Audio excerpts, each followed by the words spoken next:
Packers fans, this is the Packer Mentality Podcast. Whether you are new to the channel or you've joined me before, welcome and thank you so much for being here. Before we get going, please help me build this channel and take a minute to subscribe and follow me on social media at Packer Mentality. The Packers took on a weak Broncos team in Denver today and managed to lose 19-17, and it was not pretty.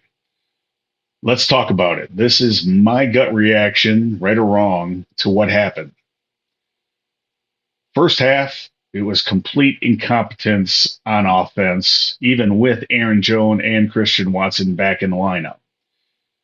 Packers had 4 offensive drives in the first half, and 2 of them were derailed by penalties.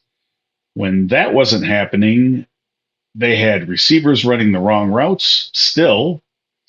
And the worst part of the offense in the first half was the poor blocking by the offensive line. This offensive line against a bad Denver defense could not run block and also had some issues protecting Jordan Love. It's become inexcusable. The offensive coaching staff has got to be pulling their hair out. I don't know how much the run blocking and everything else is affecting the play calling, but it certainly seems like Matt LaFleur is being very conservative to start these games. And I don't know if that is why this team has so many issues scoring points in the first half. Fortunately, Packers were facing the Broncos this week and only trailed at halftime 9-0. That's not the worst thing in the world, and it definitely was not insurmountable.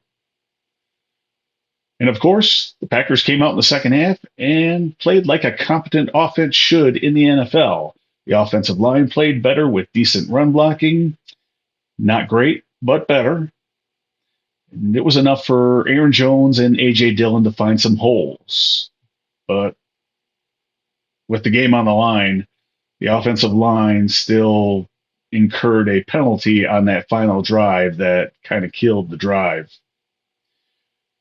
Packers went over 100 yards rushing as a team, with most of the damage coming in the second half. Aaron Jones finished with 8 carries for 35 yards, which is 4.4 yards per carry. A.J. Dillon carried most of the load, had 15 carries for 61 yards, which is just over 4 yards a carry. And Emmanuel Wilson chipped in 2 carries for 19 yards. With the offensive line playing a little bit better in the second half and some semblance of a running game being exhibited and threatened by the Packers, passing game showed some signs of life. Christian Watson finished the day with 3 catches, including a clutch 23-yard catch in the second half.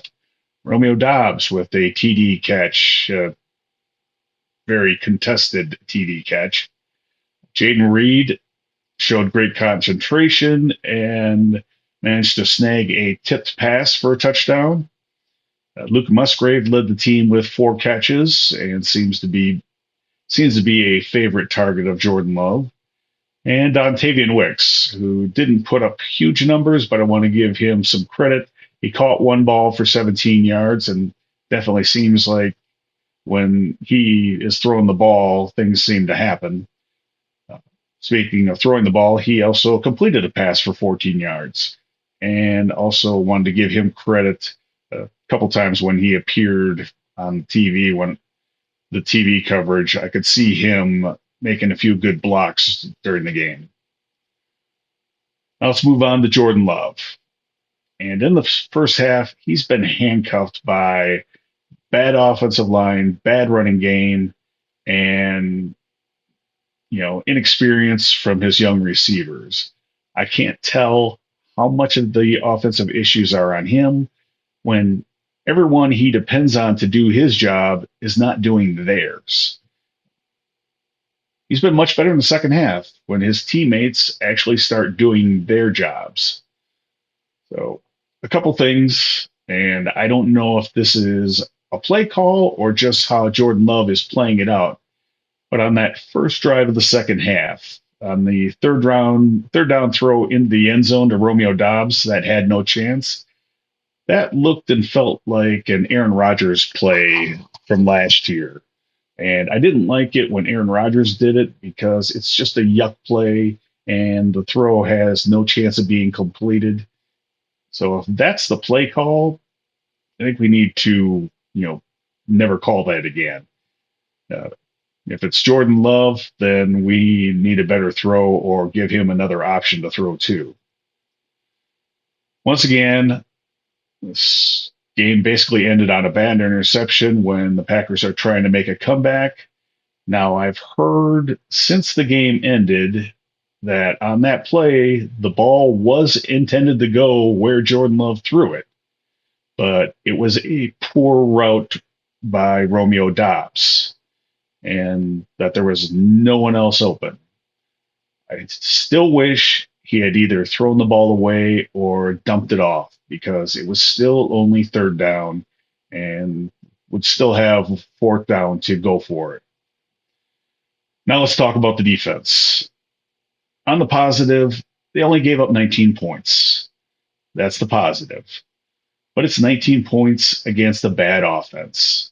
This The defense didn't give up a lot of touchdowns, but they played poorly enough to lose the game when the Packers had the lead in the fourth quarter.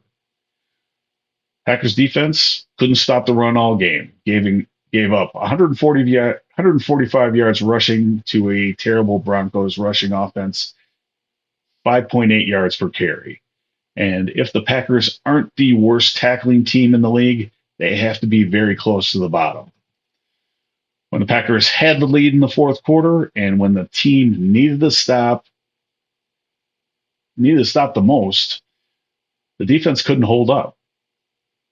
So let's finish on the positives. The offense was able to score 17 points in the second half, and they were able to take the lead in the fourth quarter. The young players on this offense are showing that they are very resilient. They don't get down and they don't quit. We just need to start getting a complete four quarters from them and the rest of the offense. Imagine 4 quarters of production from this offense when they can score 17 points and a half. The season would look a lot different. Just think about it. 17 points every half, scoring 30, 34 points every game. You'd have 5 wins right now. We have the Vikings game coming up on Sunday at Lambeau Field. I'll be back in a few days to preview that game and go over how the injury situation is testing the depth of this team. Until then, have a great week, everyone, and go Pack Go.